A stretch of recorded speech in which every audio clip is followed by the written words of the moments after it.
Não, tá tranquilo então. Então eu já vou começar Todos, aqui. todos estão enxergando o slide 1 aí? Eu vou dei aqui o prosseguimento aqui, ver se estão chegando certinho. Pode começar, Will. Então vamos lá. Boa noite novamente a todos, né? Cadê os alunos que estão aí? Tem 9 pessoas logadas aqui. Falar de filosofia, eu costumo dizer que primeiro a gente precisa entender o que significa a palavra filosofia, né? Filosofia, a grosso modo, né, uma forma genérica falando, significa amor ao conhecimento. Então, quando a gente teve filósofos como, por exemplo, Tales de Mileto, Heráclito, Anaximandro, aquelas pessoas daquela época tiveram essa curiosidade, esse amor de descobrir como que o mundo era, né? Como que o mundo se comportava, o que era o ser, que é o que a gente vai ver na sequência aí na aula de filosofia pré-socrática, né? Eles estão diretamente preocupados com essas relações entre os seres humanos, com como que surgiu o universo, por exemplo, e é isso. A filosofia pré-socrática, principalmente, né, o Tales de Mileto é considerado o cara como fundou a filosofia, não necessariamente a filosofia, digamos que social, digamos que uma filosofia mais para entender os comportamentos sociais, os comportamentos do universo, como eu falei anteriormente. E os caras dessa época, eles vão trabalhar com a ideia. Pode passar para o próximo slide, por favor, Ivan? Sim. Ivan. Passei. Eu fiz uma introdução básica aí, né? E vocês vão ler aí, né? Os filósofos pré-socráticos, também conhecidos como filósofos da natureza, buscam, em primeiro plano, explicar o mundo através da physis. E esse foi o primeiro conceito filosófico que surgiu na filosofia ocidental. E aí eu defini, de uma forma bem simplista, para não ficar tão cansativo para vocês, o que é a physis, né? A physis. Né? A physis nada mais é que a raiz de tudo que existe. Seja da natureza, podemos usar o exemplo da natureza vegetal ou o exemplo da natureza humana, né? Tanto é que aí eu até continuei. A raiz de tudo que existe e que independe da vontade humana. E isso é muito bom porque essa parte da natureza humana, eu coloquei ela porque faz meio que um paralelo, trazendo para a literatura com o Quincas Borba, né? Alguém já leu esse livro, não sei se leu. O Quincas Borba trabalha com essa ideia, né? Quer dizer, o Machado de Assis trabalha com essa ideia da natureza humana. Para o Quincas Borba, que fundou a filosofia do monismo, para ele demonstrou na obra que a natureza não depende do indivíduo para ela poder coexistir. Ela depende apenas da natureza. A natureza ela não se preocupa com o indivíduo em si. Se preocupa com o todo. Se para a natureza tá bom, então, do ponto de vista dela, tudo está ótimo. Ficou claro, pessoal? Vocês estão me ouvindo? Tô sim, ficou, mano. É um pouco difícil, né, trabalhar do jeito assim, que não tem a resposta imediata dos alunos, mas Então. vai seguindo desse jeito. Deixa eu ler as perguntas aqui, porque eu acho que surgiram algumas. Rafael e Stephanie, quem não tá transmitindo a tela, fica de olho nas perguntas, que quando eu tô transmitindo eu não consigo dar uma olhada. Então, alguém faz essa mediação aí enquanto a aula tá rolando. Qualquer coisa eu aviso quando alguém perguntar algo mais fácil. Beleza, então. Beleza. E continuando aí, para os filósofos pré-socráticos, eu até defini, tá no slide 2 ou no 3 aí, eu defini o slide que tem a imagem. Eu coloquei uma coisa que define muito bem a filosofia, o início da filosofia pré-socrática, né? Porque para os pensadores pré-socráticos, as perguntas elas são bem mais importantes do que as respostas. Eles, inicialmente, quando fundaram o pensamento filosófico, eles não estavam preocupados com as respostas em si, com o questionamento de saber como funciona a natureza, como funciona o ser, como surgiu o ser, né? E para isso eles vão atrás de outras teorias, como a própria física. Depois eles trabalham com a ideia de arquê, E o que é arqui para os filósofos pré-socráticos? Nada mais é que a busca do princípio, como tudo surgiu, como que o universo surgiu, né? Como que isso é essencial para nós. Eles tentavam sempre tentavam entender isso para poder explicar de uma forma racional, de uma maneira organizada, como que isso existiu, como que isso veio a fazer parte do mundo. E, né, como eu já falei anteriormente, a arquê é a busca de um princípio, e para eles chegarem até esse princípio, eles usavam a teoria do logos, né? O logos nada mais é que a busca, a causa racional de tudo. E esse logos é o que se distancia do que era pensado anteriormente, que era a mitologia. Aí nós temos aí o exemplo da mitologia grega, como eu citei no próximo slide. O porquê que a mitologia grega ela não era essencial? Eles não viam como algo racional. Porque era um conhecimento baseado simplesmente na generalização. Ela não buscava a lógica, ela não buscava o pensamento organizado. A mitologia, tanto é que a gente entende ela como algo que a gente não pode questionar.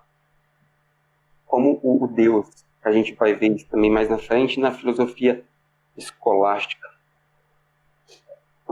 Tudo bem? Posso fazer Oi. não, pode falar. Então, eu posso colocar que o Logos, ele é uma quebra total com o mitos, no Sim, caso. exatamente. É um desmembramento do mitos. O mitos, ele estaria ligado também ao termo doxa, que é o do senso comum? Sim, exatamente. Tanto é que eles vão trabalhar, existe até uma divergência, né? E a doxa ela é vista como apenas uma opinião, como aquilo que todo mundo entende. E a aletheia que é a verdade na filosofia pré-socrática. Correto? Correto. Só fazendo uma observação aqui, eu estava dando uma estudada sobre o assunto e como é que fala, veio um tipo de questionamento, sabe, sobre tipo, o que as pessoas pensam hoje, fazer um paralelo com a atualidade da filosofia, né? Tem muita pessoa que fala, nossa, mas filosofia, como é que fala, meio que está morrendo, que como é que fala, o trabalho do filósofo hoje não existe mais tanto quanto existia na época. Mas aí, por exemplo, voltando no slide anterior, como você falou, que eles não estavam preocupados com as respostas, estavam preocupados com o jeito de perguntar, com as perguntas. Isso. Talvez essa seja a principal diferença hoje, por exemplo, com a que a gente tem hoje de filosofia com o passado.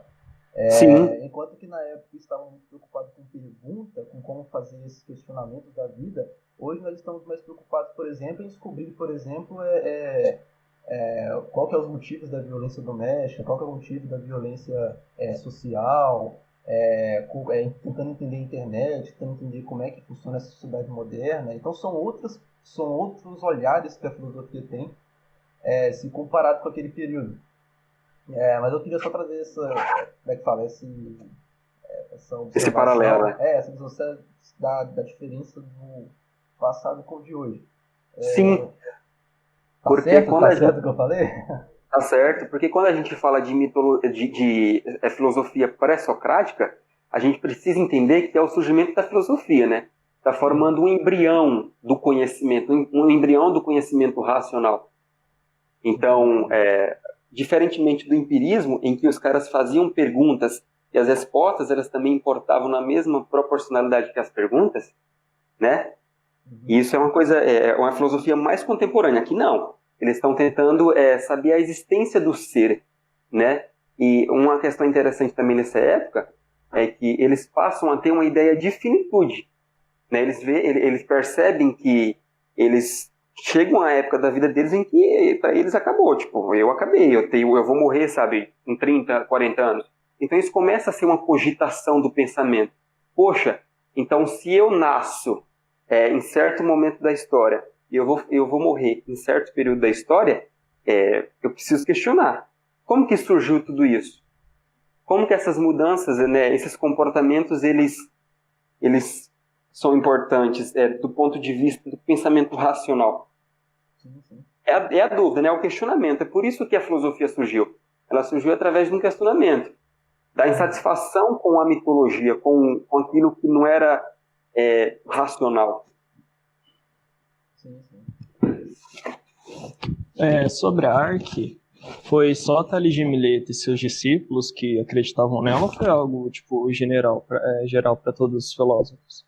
A Arque, como eu falei anteriormente, ela é a busca pelo princípio, né? E cada um tinha uma busca pelo princípio diferente. O Tales de Mileto, por exemplo, para ele, a Arque era água. Porque, e isso está num slide mais no final aí. Para ele era o elemento do princípio, como tudo surgiu, era a água. Porque Tales de Mileto foi um filósofo que, naquela época, ele andou muito pelo Egito, né? Pelo Egito Antigo. Então, quando ele chegou naquela região do rio Nilo, ele viu que a vida, seja ela vegetal, ou seja ela animal, surgia com mais abundância em lugares como esses, entendeu? Ao lado do rio Nilo. E ele falou, poxa... Praticamente todas as civilizações antigas nasceram, Sim. tipo, perto do rio, Mesopotâmia, Egito. Outro outro ponto interessante para levantar do Tales de Mileto, e que fundamenta essa tese de que o princípio é dado através da água, é a existência do deserto, né? Se a gente for parar para ver, no deserto não existe vida nenhuma, né? É deserto. Então o cara pegou essas informações e começou a cogitar, poxa, se só existe vida, se eu vejo vida com mais abundância onde existe água, então o meu elemento, então o princípio da existência humana é a água. Ficou claro, pessoal? Uhum. Eu nunca trabalhei com videoaula, é a primeira vez, então vocês me desculpem. Bem diferente. Relaxa, tá indo bem. Uma dúvida que eu acho que é bom, pertinente perguntar, tem uma quantidade exata de filósofos daquele período que buscavam a Arqué, além do Tales, tem o Anaximenes, né? Se existem outros filósofos? Isso. Tem, no próximo slide aí eu coloquei, aí a gente vai estar, eu acho que o próximo slide fala a diferença entre cosmogonia e cosmologia, se você quiser passar aí adiante. Tá aqui.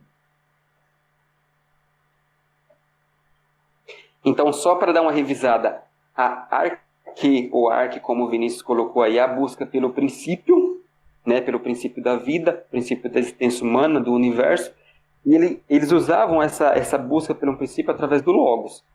O Logos nada mais é que a causa racional de todas as coisas. É a busca do conhecimento ordenado. E é exatamente o Logos que se distancia da mitologia. Porque a mitologia ela não é racional. A mitologia ela impõe um conhecimento e a gente precisa aceitar sem questioná-lo. E cosmogonia e cosmologia nada mais é que essa diferença, né? Aí eu fiz um resumo das duas palavras, das duas teorias. A cosmogonia nada mais é que a mitologia. É a teoria sobre a origem do universo, geralmente fundada em lendas ou mitos. E aí você tem um exemplo, a mitologia grega. A mitologia grega, ela não é importante? Sim, ela é importante. Antes de existir a filosofia pré-socrática, o tipo de conhecimento que as pessoas da época utilizavam para chegar em certas conclusões era a própria mitologia, né?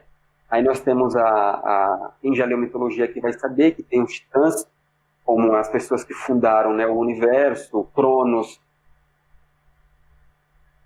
E paralelo a isso, e refutando toda essa ideia da cosmogonia, tem a cosmologia. Por que cosmologias? Porque é a busca do cosmo, a busca da razão, conjunto de teorias científicas que buscam explicar a origem do universo. Aí eu coloquei um exemplo, para ficar mais palpável para a gente, a teoria do Big Bang. Né? Por mais que seja uma teoria, cientificamente, racionalmente falando, ela é a teoria mais aceita de como surgiu o universo. Por quê? Ela foi apontada, ela foi demonstrada para a gente a partir de um ponto de vista científico, né? A partir do ponto de vista cientificista. Sim. Tudo bem? Pra mim tá tudo bem.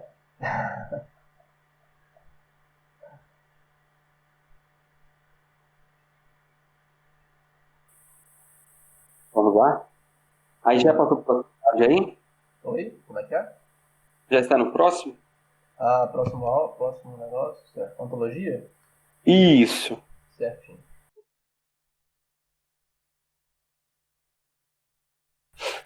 E Tá através dando, dessa... Oi, pode falar. tá dando um barulho no áudio ou só aqui? Tá dando um barulho bem no fundo, viu? Agora eu não sei de onde está saindo esse barulho, não. No fundo, mas eu acredito que não vai atrapalhar não. Não tá muito alto não, pode dar Certo. prosseguimento. É uma coisa que eu quero deixar muito claro também, falar de filosofia pré-socrática é uma coisa muito assim, ao mesmo tempo que ela é fácil, ela está tornando-se complicada, porque, como eu falei, a filosofia pré-socrática é o embrião da filosofia. Ela se torna fácil porque tem pouco assunto para falar, né? Porque naquela época não existia muitas anotações sobre o que era conversado na época, diferente de hoje, diferente da filosofia contemporânea e até mesmo a moderna, e ela torna-se difícil exatamente por o mesmo motivo, né? Porque o que a gente tem, na verdade, não são obras dessas pessoas, são fragmentos que permitem que nós façamos algumas especulações para chegar mais ou menos em algum concreto do que eles pensavam, falavam na época.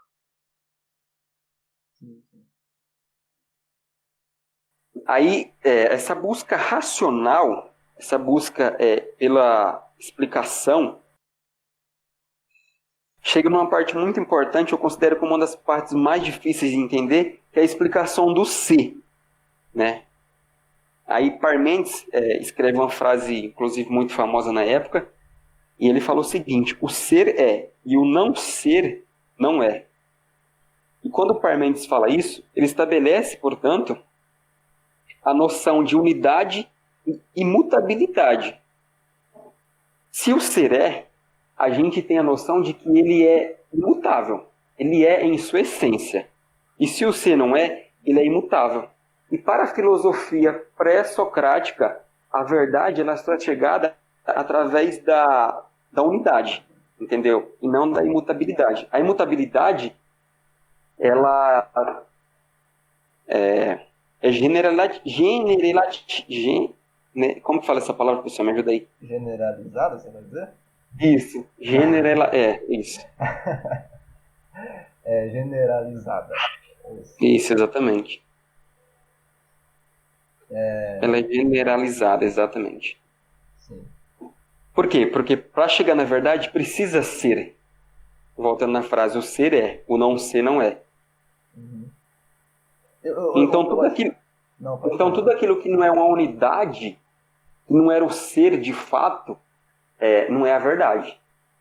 Aí volta naquela ideia da busca da razão, entendeu? Da explicação racional, da explicação organizada. Pode perguntar. Não, é que eu sempre fico muito perdido quanto a essas frases dessa filosofia antiga. Igual eu te falei antes da aula começar. Filosofia não é muito na área. Eu tô aprendendo muito aqui. Oi? Filosofia é bom demais. Então, eu acho muito interessante, mas não é a minha área de conhecimento, sabe? Hoje eu tô entendendo mais para a história do Brasil mesmo. Então essas frases, por exemplo, essas citações desses filósofos, torna para mim uma coisa muito difícil de entender. E tu compara, por exemplo, com Hannah Arendt, sabe? Tipo, um abismo assim, de dificuldade que eu fico impressionado.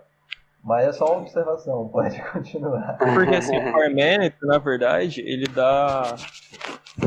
o argumento dele é bom, porque se for pegar assim, o ser é e o não ser não é.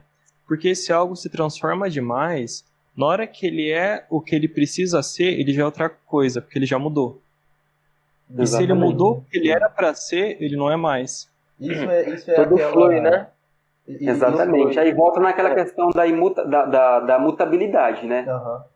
Se mutou, então não é o ser. O ser é. Ele é o ser porque o ser, nessa filosofia parmediana aí, eu anotei uma frase. Isso entra Ele sempre muda, ele nunca será nada, basicamente. Uhum. E isso entra naquele exemplo, por exemplo, do rio. Você joga uma pedra no rio e quando você joga de novo, Esse daí não vai ser o mesmo rio. Exatamente. Mas isso aí... Isso aí é Heráclito ou... Não, na verdade, isso é na mesma. É Heráclito, isso, mas é na mesma época de Parmênides. Ele segue dessas ideias. O Will pode falar melhor. Não, não, sim, concordo plenamente. Porque como a filosofia, a gente até chama a filosofia da natureza porque eles estão preocupados com estão preocupados com essa mutação, digamos, né? Eles percebem que a natureza com o tempo se transforma. Uhum. Como que isso é importante para eu chegar num conceito de como surgiu, por exemplo, o universo? Entendeu? Entendi. É para ficar mais palpável para vocês o que é o ser, né? Compensa a gente entender dessa maneira. A palavra ser, nesse contexto, é aquilo que é. E se é, ela não pode mudar, ela não pode se transformar. A partir do momento que se transforma, deixa de ser o ser. Deixa de ser a essência. Então ele estaria preocupado, por exemplo, com uma questão mais metafísica, ou não? Mais de pensamento do que é o ser e tudo mais.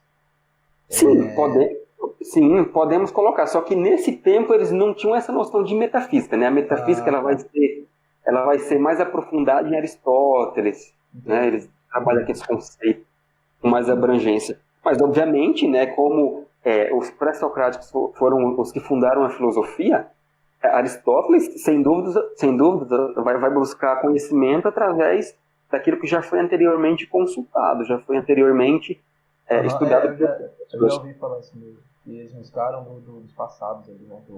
Sim, Ô, Will, pode falar.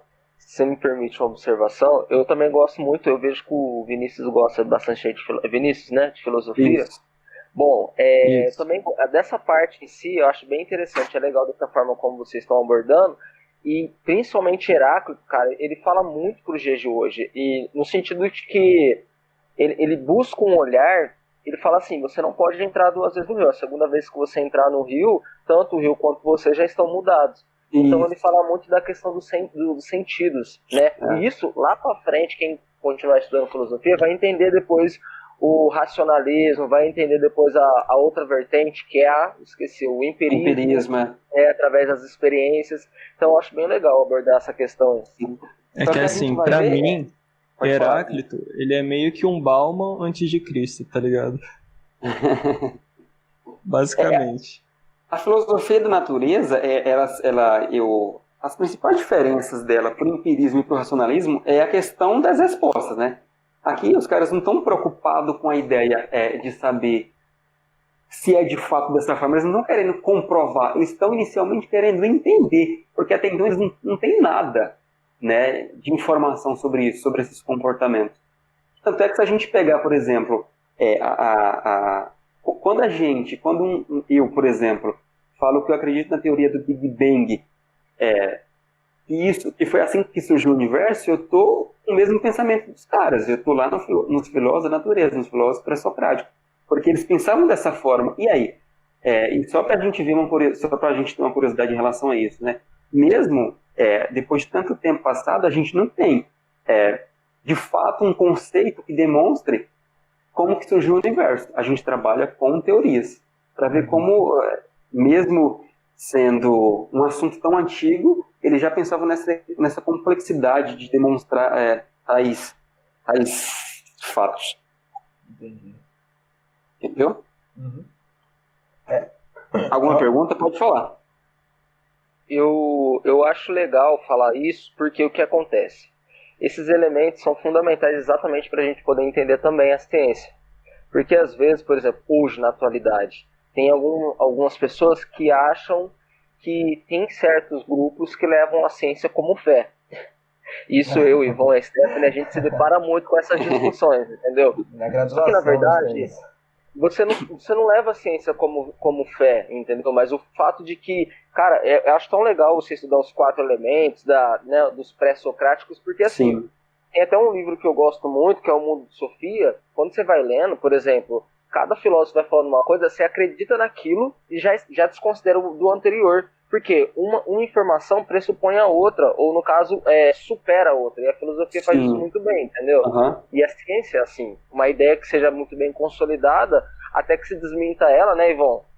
Você vai continuar acreditando nessa. Então eu acho legal trabalhar esses elementos aí. Exatamente. Até então, quando a gente trabalha... Pode falar. Rapidão, você recomendou o livro do Mundo de Sofia, recomendo para os alunos, porque esse livro dá como é que fala? um resumo muito bem detalhado desses É ver- episódios Ó, principais, que é verdade. incrível, incrível. É assim, um livro de 600 páginas, viu, gente? Dá pra vocês lerem tranquilamente uma semana, mas brincadeira. Mas ele é um livro que você tem ali de cabeceira sempre quando você quiser, você pode usar ele. Porque, que nem na faculdade a gente teve filosofia, a gente precisou usá-lo, entendeu? Sim. Isso é interessante, ô Rafa, porque quando a gente trabalha com a dubiedade, né, com a oposição do racionalismo e do empirismo, por muito tempo a filosofia ficou com essa dúvida, né? O que é certo, o empirismo ou o racionalismo? E depois de muito tempo Exato. teve o cara Immanuel Kant que chegou, não, o empirismo ele é fundamental, esse conhecimento começa aqui e termina dessa forma. O cara juntou os dois conceitos, não abandonou. Você vê como a filosofia ela é, às vezes, muito complexa para ser entendida mesmo. Sim. E óbvio, isso aí, né, passa tudo por uma questão de racionalidade, né, do Cara, questionamento. e eu vou te falar uma Demonstrar coisa. através de fatos. Tem que, ó, o respeito que os dois têm um com o outro. Por exemplo, Parmênides e Heráclito. Os dois estão falando de coisas totalmente opostas um do outro. Por exemplo, um defende que você deve confiar nos sentidos e o outro fala, não, você não deve confiar. Mas aí o respeito mútuo um na ideia do outro, entendeu? Ninguém Sim. sabe. Então, Ninguém mas defende isso toda que é a o verdade. legal da filosofia Exato. pré-socrática, porque não existe o certo, não existe o Sim, errado. é. Então, tipo, tá todo mundo aberto a novas discussões e descobertas. Porque se tu for pegar Tales de Mileto, Anaximandro foi discípulo dele, estava totalmente diferente, assim como Totalmente Anaximenes. Né? isso. E ou seja, não seguiu a ideia. Usou como referência, mas fez a seu modo, né? Exatamente. Por isso que eu não canso de dizer que as respostas nessa época, elas não são tão necessárias quanto as perguntas, né? Eles não entravam em conflito entre si. Através de uma união, né, de uma união conjunta entre eles, chegavam através de consensos que serviu para Sócrates, serviu para Platão, Aristóteles e assim consequentemente.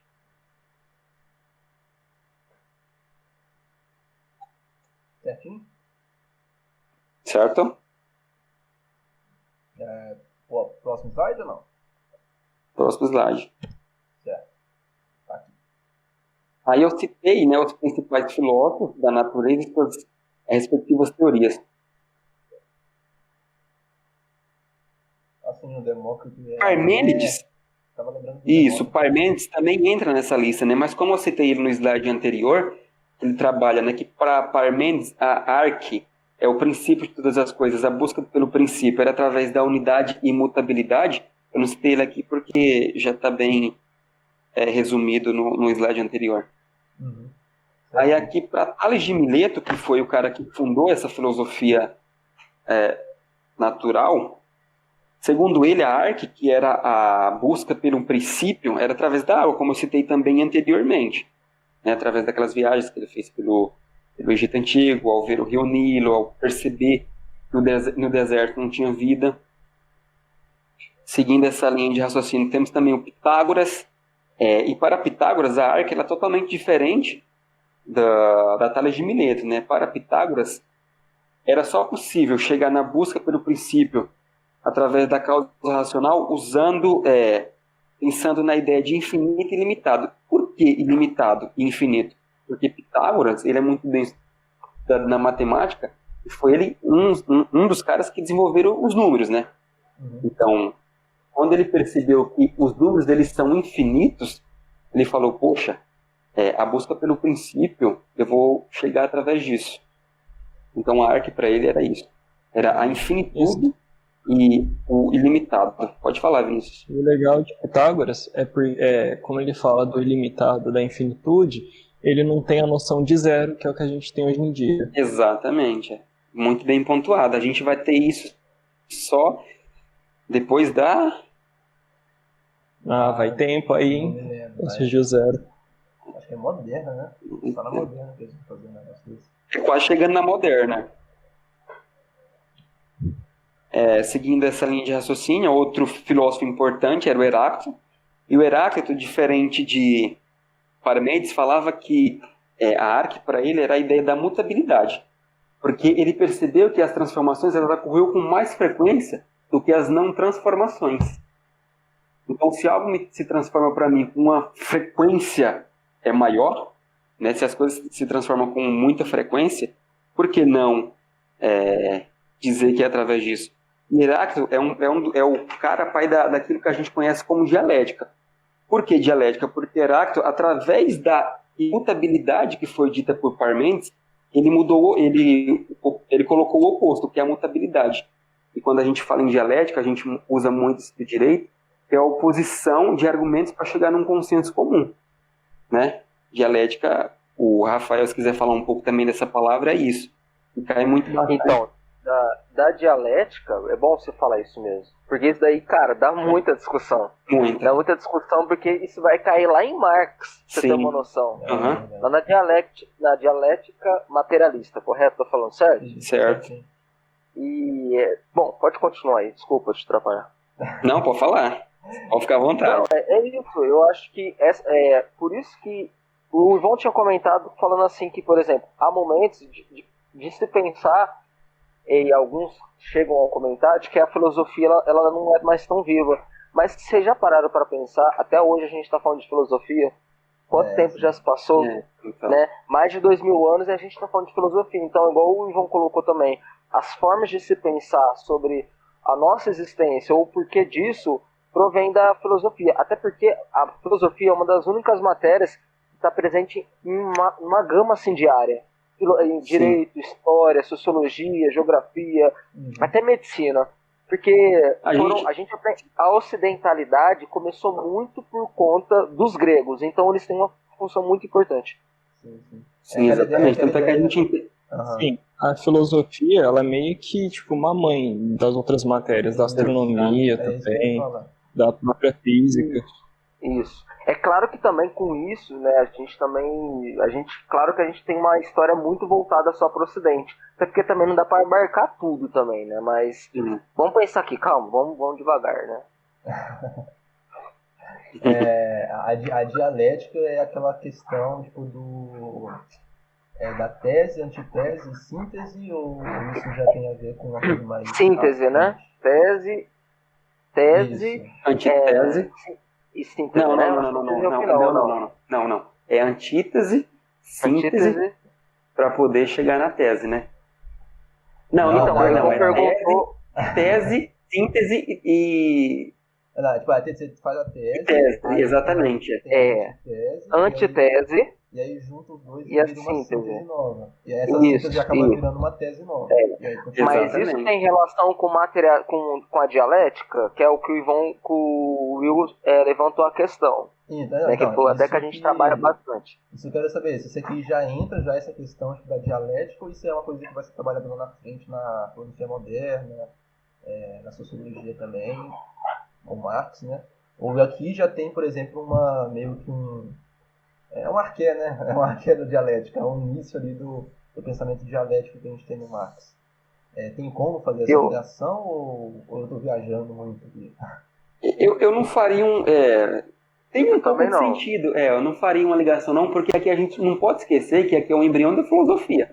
Né? Porque tomar cuidado com o anacronismo, né?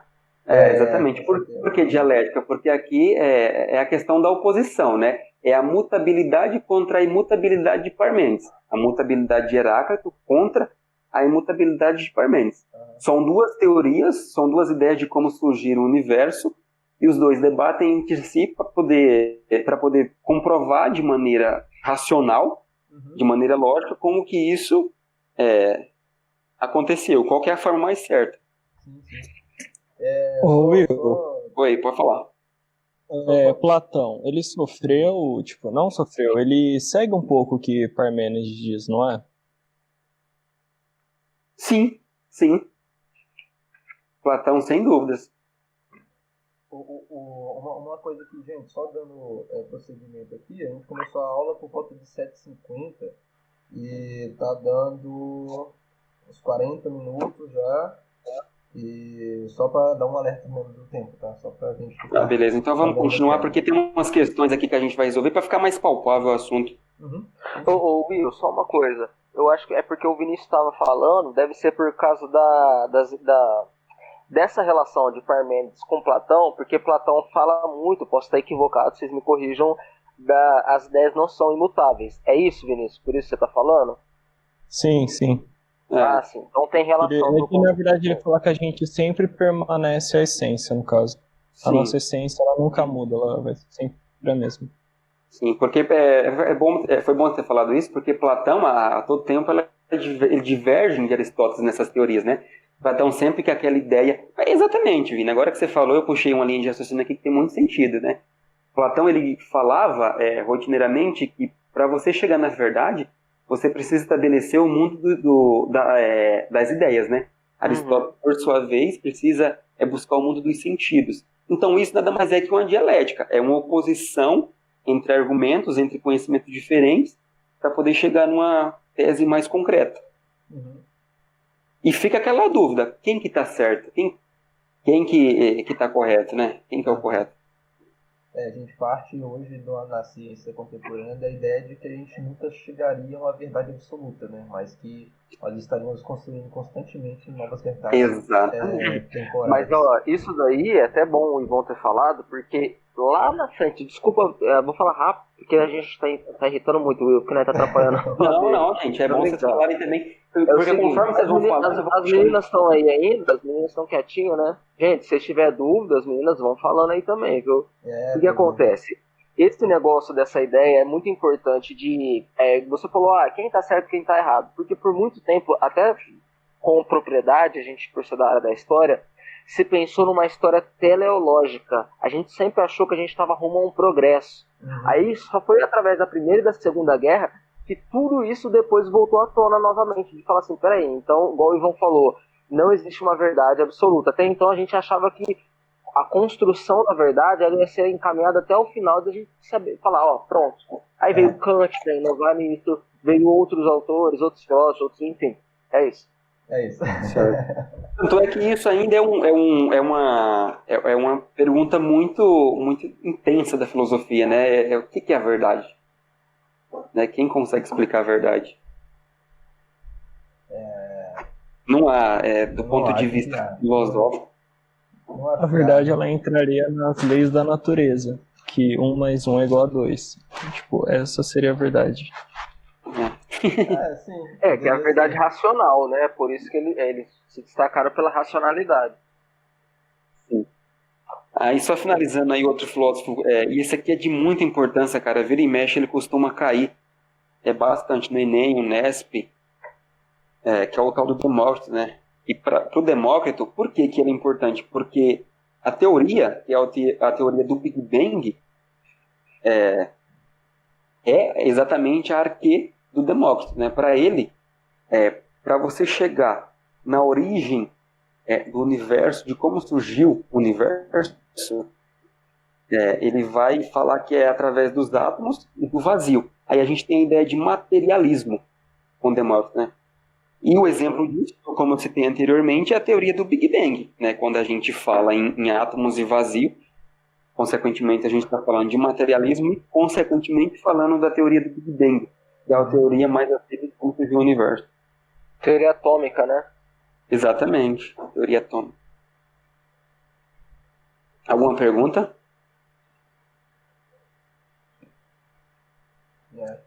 Certinho. Por enquanto não.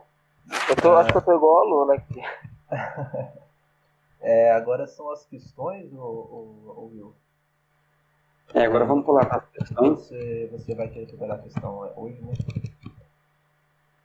São pequenas. O que vocês acham?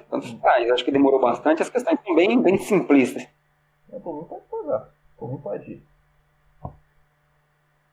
Então vamos lá.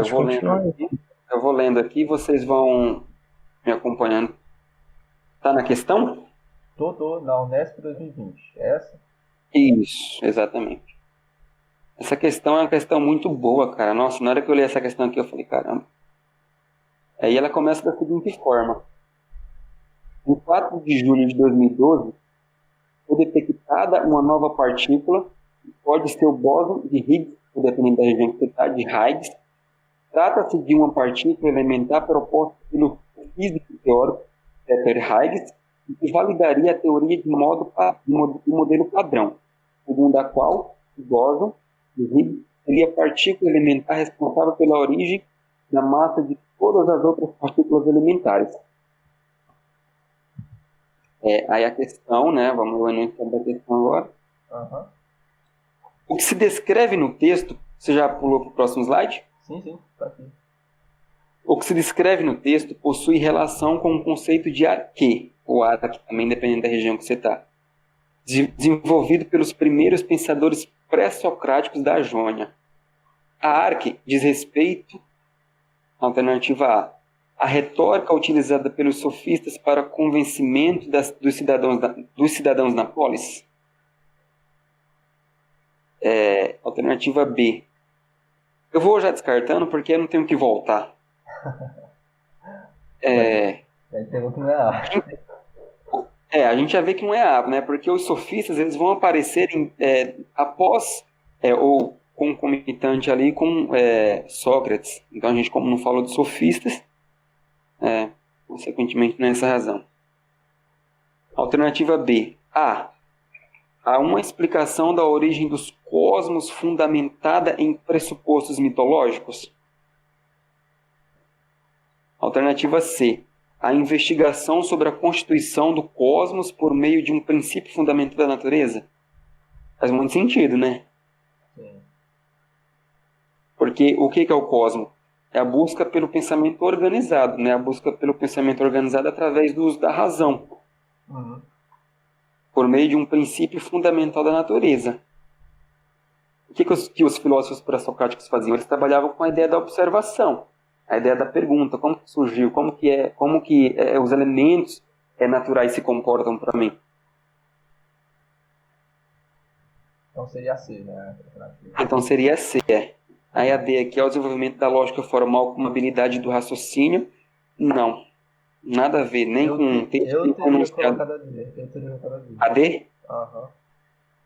Mas eu estaria em dúvida, a D e a C. A C faz mais sentido, sim. Aí, né, a justificação ética das ações na busca pelo entendimento sobre o bem. Não.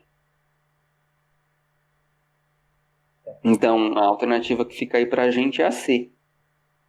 Beleza. Pulo ou não? Então, a alternativa 2 pode pular. Essa aqui é da Federal do Paraná, UFPR. Também do ano passado. Uhum. E o enunciado dela diz o seguinte: de acordo com Tales de Mileto, que foi o cara que fundou a filosofia pré-socrática, a água é a origem e a matriz de todas as coisas. Essa maneira de reduzir a multiplicidade das coisas a um único elemento foi considerada uma das primeiras expressões da filosofia. Por quê? A. É um questionamento sobre o fundamento das coisas. Alternativa B. Enuncia a verdade sobre a origem das coisas. Aqui, como eu falei para vocês aí, por que a gente descartaria a B? Porque eles não buscam a verdade. A gente tem que lembrar sempre que a filosofia pré-socrática é o embrião da filosofia. Eles não estão preocupados com as respostas de forma alguma. Eles estão preocupados com um questionamento. Uhum. Então a gente descarta a B. É a alternativa C. É uma proposição que se pode comprovar uma proposição que se pode comprovar uma proposição científica. É isso mesmo, sei que eu tinha errado aqui, mas está certo. É uma proposição que se pode comprovar uma proposição científica? Não, porque aqui a gente não está falando de cientificismo, né? A gente vai trabalhar mais a fundo essa ideia de cientificismo, empirismo, racionalismo, nas aulas de teoria do conhecimento, que o Rafael vai se aprofundar com mais afim nas próximas aulas. Isso. Então a gente já descarta, eles não buscavam isso.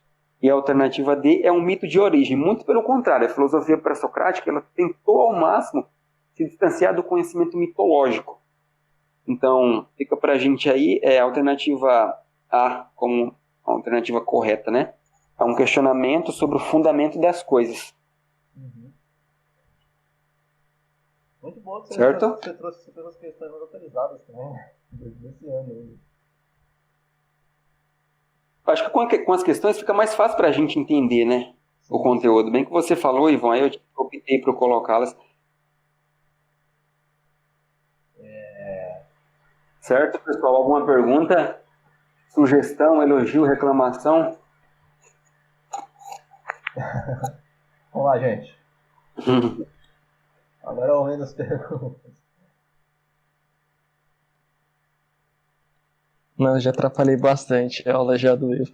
Fiquei até mal. Né? Não, que isso, rapaz. Enquanto o pessoal vai pensando na pergunta aí, eu achei bem legal abordar isso. Eu achei essencial falar de pré-socráticos e lembrar também que essa discussão, né, em si, como foi levantada aqui, ela pode ser estendida de outras formas também, no sentido de filosofia é isso, né? Questionar o quanto possível. E sem contar o fato de que tanto essa cientificidade que os pré-socráticos trouxeram para nós hoje, a gente aprendeu muito isso com eles, são várias discussões em torno desse assunto. Por quê? A gente tem o providencialismo, né, de quem acredita na providência divina, tem a questão do criacionismo. Então, tem gente, eu tô falando isso porque às vezes tem gente que não acredita, tem gente que até hoje não acredita muito nisso, né? Tipo assim, acha que Sim. não. Ou seja, novamente volta a questão do divino, né? Na questão religiosa. Falar, não tá na Bíblia, não vou tocar nesse assunto. Só que aqui a gente, eu acredito, né, que vocês não estão trabalhando com fé. Não é questão de fé, é questão do método de se olhar, né? O método de pesquisa. O que a gente está trabalhando aqui? Por exemplo, as pessoas já uma vez eu estava dando aula disso e um aluno fez uma pergunta muito. Aquele aluno lá, o Ivon, do ano passado, inteligente lá, o menino lá do cursinho do ano passado, Sei, ele fez uma pergunta muito interessante. Ele falou assim: vou te falar uma coisa, por que vocês colocam isso como ciência se ao mesmo tempo, por exemplo, isso é mais uma das opções em que a gente pode acreditar além das outras, como o criacionismo, o providencialismo. Por exemplo, vocês colocam que, por exemplo, o mundo não foi através do Big Bang, por exemplo, a ciência fala isso, mas bater na madeira é superstição. Ao mesmo tempo, quem não acredita que bater na madeira não é superstição. Então, onde isso está a fé e onde isso está a verdade? Por que vocês colocam? Por que o de vocês é verdade? Por que de outra forma não é verdade? Então, são questões que são interessantes de se pensar. Eu falei, nossa, mas que pergunta é essa, gente? Tá sem palavras, fica na hora, né? Eu acho que a filosofia ela consegue trazer. Ela não, é igual o Will falou. Não é o modo, não é a resposta. Mas que nem, tipo, ela vai te conduzindo. Por exemplo, o livro que eu sugeri pra vocês. A cada passagem que você vai tendo, você vai acreditando cada vez mais no filósofo. Cara, é impressionante. Os caras é muito inteligente. Então, assim, tem uma presença forte aí do empirismo, ou talvez do racionalismo, que lá na frente a gente vai entender esses conceitos melhor. Tem, entendeu? Então, acho que é a forma de colocar a questão. Sim, exatamente. E a gente não pode descartar, né, esse tipo de conhecimento. Quando a gente desmembra os tipos de conhecimento, a gente tem a religião como um tipo de conhecimento. Só que a religião ela explica a ciência do ponto de vista dela, né? Qual que é a diferença? O Mário Sérgio Cortella faz uma diferenciação muito importante sobre isso. Ele explica, né, sobre qual que é a diferença para ele de ciência e religião? Quer dizer, ciência e religião, exatamente. É que na ciência a gente precisa ver para poder crer. Na religião, não. É crer para ver. Você não pode questionar a existência de Deus, porque já deixa de ser religião, entendeu? Uhum. E é uma das coisas que mais as pessoas questionam exatamente por isso, porque existem vários tipos, como o Rafael bem colocou aí, de explicar o surgimento do universo, o surgimento do homem. Só que a filosofia, ela busca sempre o modo racional da explicação, a maneira organizada. E, obviamente, de forma ética, né? Aquilo que a mitologia não fazia, né? A mitologia buscava o conhecimento através de especulações. Também não admitia o questionamento, assim como a teologia. Igual, por exemplo... Pode falar. O da hora de ver é que a gente pode colocar que os gregos, todo mundo fala, nossa, é a mitologia grega. E por que hoje em dia não é a mitologia cristã?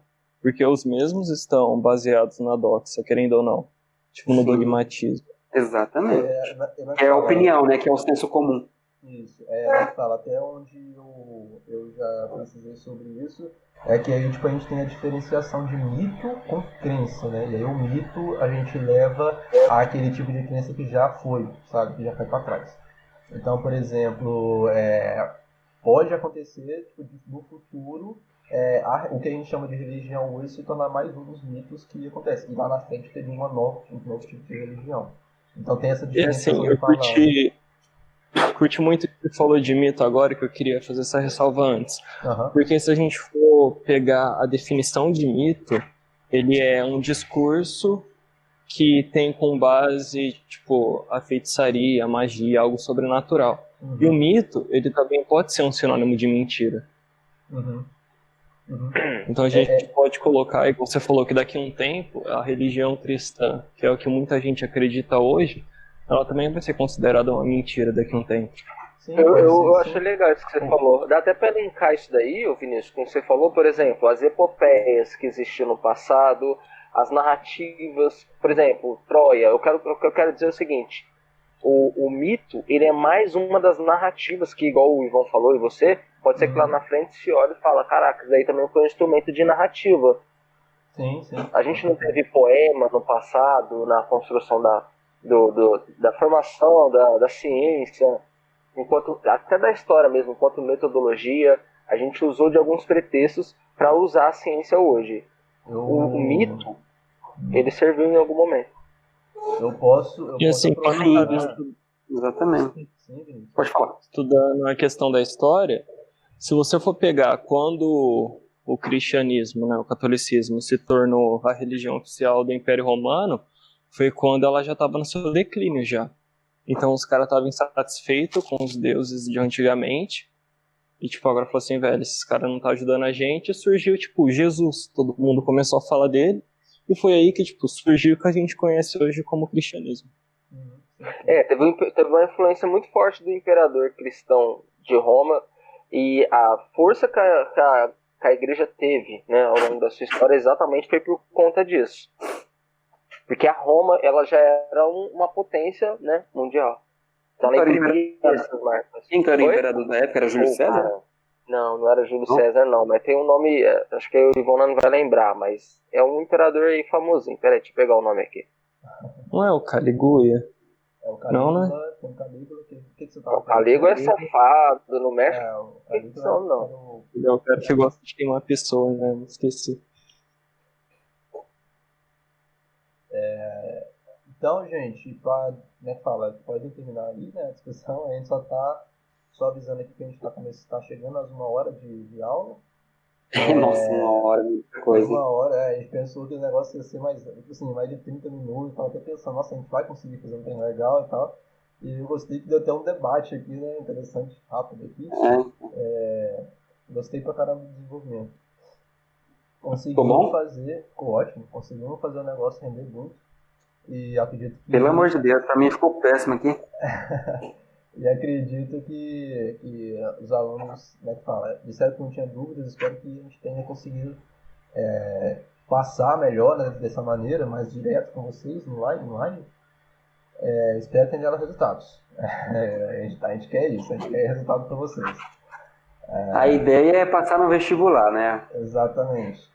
A gente entende que esse problema de agora vai ser complicado, né, para estudo e tudo mais. Nossa, estudar agora é um sacrifício mesmo. É Constantino o nome do imperador, viu? Constantino, isso. Isso não muda nada. Mas é isso, gente. A gente tentou fazer o melhor para vocês. Espero que vocês tenham gostado. Você quer deixar mais alguma coisa, Will? Não. Por mim, tranquilo. Agora, vamos ver de quem será a próxima aula aí, né? E para na chulepa. A prática, o Ivone e Rafael, leva à perfeição, né? A nossa ideia aqui é começar dessa forma. A gente não tem muita intimidade com isso. Exatamente. E melhorando com o tempo. Eu achei legal, cara. O importante é assim, se nos próximos momentos aconteça ao invés da gente, tava até brincando com a Stephanie, que a gente tá de aluno hoje, que a gente tá assistindo igual aluno.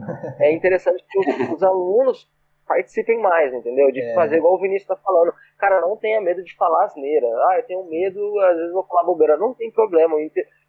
Na verdade, a gente aprende na sala de aula com debate. O professor não é um único polo difusor de conhecimento, entendeu? Ele é uma das ferramentas, ele também aprende com o aluno.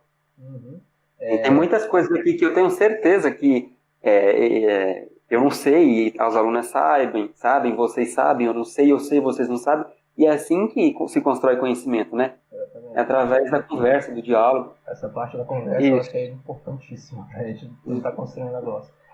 Eu só queria falar pra vocês aqui, gente. Ana Clara, Catarina, Vinícius, obrigado por ter participado, viu? A gente agradece muito, e se vocês gostarem, como é que fala, apoiar esse tipo de conteúdo aqui pra vocês em live, quiser dar uma reforçada no grupo lá, ver se a gente consegue manter isso aqui em constância, pra ver se consegue trazer futuramente mais coisas pra vocês. Beleza? E aí agora fica com vocês, gente. Deixo pra vocês. Abraço, tchau, tchau. Falou. Valeu, Vinícius. gente. Falou. Abração. Falou, Will. Falou, gente.